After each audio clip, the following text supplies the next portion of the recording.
What is up, guys? My name is Giovanni Grande. So recently, I had the experience of hosting a couch Aujourd'hui, surfer. c'est le 13 août 2024. Je suis avec mon hôte américain à Yokohama et il a maîtrisé la langue française. Couchsurfing is pretty much the service of letting a stranger, traveler, crash at your place, usually in a span of 2 or 3 days. The point of it is to connect with others, sharing stories and meals, but also the biggest marker is traveling without paying for accommodation. Now, if you're a backpacker or a long-term traveler, you'd understand how valuable this type of service is. Anyways, during the time of hosting this stranger and the others in the past, I usually have the opportunity to tap into my inner traveler and spontaneous character. I also really enjoy the act of giving and being of service to somebody else on the road. I also thought of the time when I was backpacking Europe and Asia, paving my way through life, trying to understand who I was and what I wanted to be while seeing the world. The experience gave me a lot of insight and understanding, giving presence to the person I am now. I remember one of the biggest mysteries during my travels. This was my existence and connection to the world. I wanted to understand my place in the world, I think. I was done living in routine, working and studying. I wanted to experience the new and put myself in situations where I was challenged in different ways. Along my travels, I experienced a lot of joy, but also experienced deep sadness.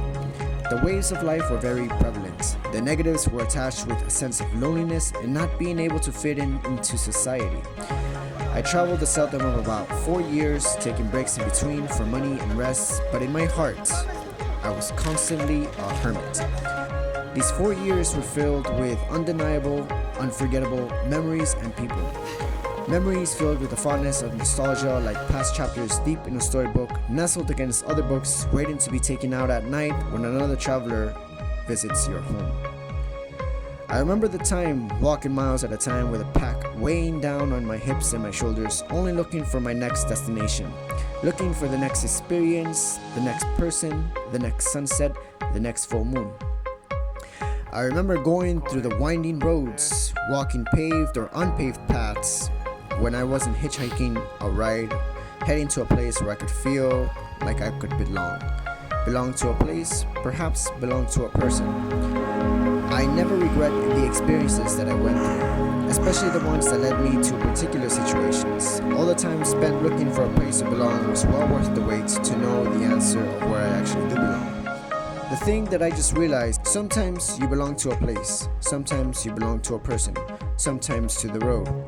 You, at first, obviously, belong to yourself, but in a sense, you sometimes have to give yourself up, sacrifice a part of you to something else.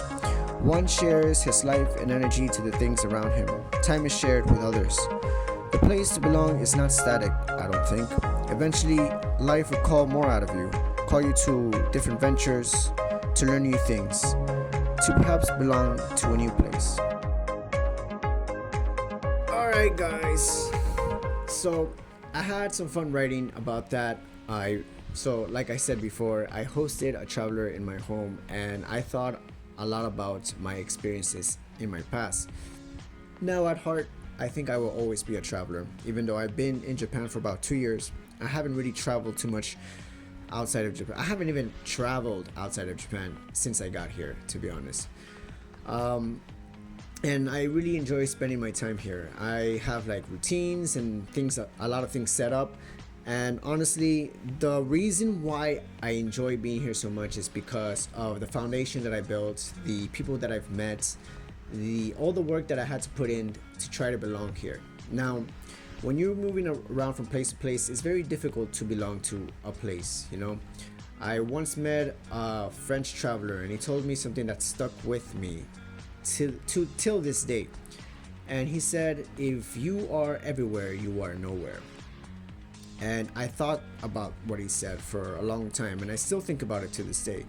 And during my travels, you know, I feel like I never really belonged to a place. I was always trying to look for a place where I could probably set up shop, build some roots, build a foundation. But it wasn't until I got to Japan and I really had no other option but to start working here and kind of just chill for a bit, that I realized that I had the opportunity to create a foundation, create a home. And with time, little by little, I started to really love being here in Japan. And I got this sense of belonging in a way. I'm not Japanese, but I somehow still found a place to belong to, I think. And I think the only reason for that is because I took the time to really put an effort into making relationships, really trying to give value to the people around me, really trying to learn the language of this country. I really put some effort. And I think when you do this, when you put effort into something, you start to appreciate it more and more. And in turn, you start showing your appreciation to others, and they'll show your appreciation towards you back, I think.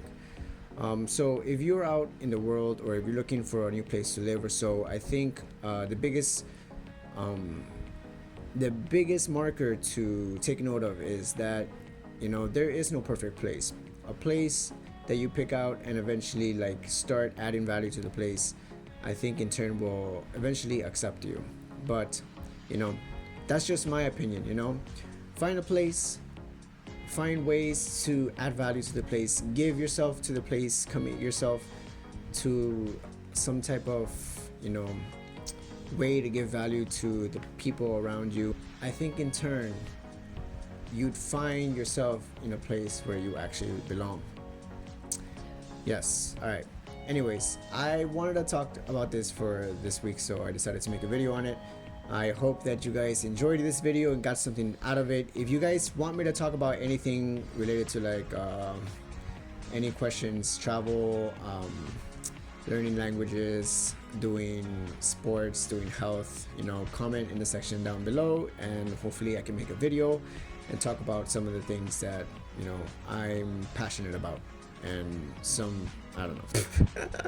Alright, anyways, I'm gonna close off with that. Thank you guys for tuning in. I'll see you guys in the next one. Sayonara. Mwah. Deuces. En vidéo. Bonjour, je m'appelle Giovanni. Je suis américain.